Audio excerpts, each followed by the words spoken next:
masasabi ko na siguro sa dalawang kanta kay Benedict is The Search is Over. Kay Aisa naman, I finally find someone.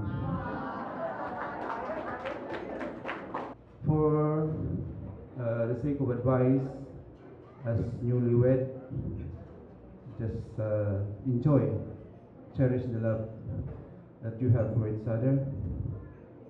For every endeavor, for every activities that you want to achieve, just give the full support to each other. Always have a good communication and maintain a good bonding. As to financial issue, before you buy or get something, always think of the word need, necessity, need or necessity, and want.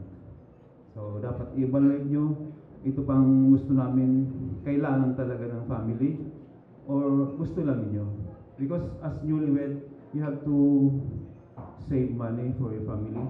Yung sinasabi nga na, save for the rainy days. Congratulations, and may the Lord God give you long, happy, and fruitful life together.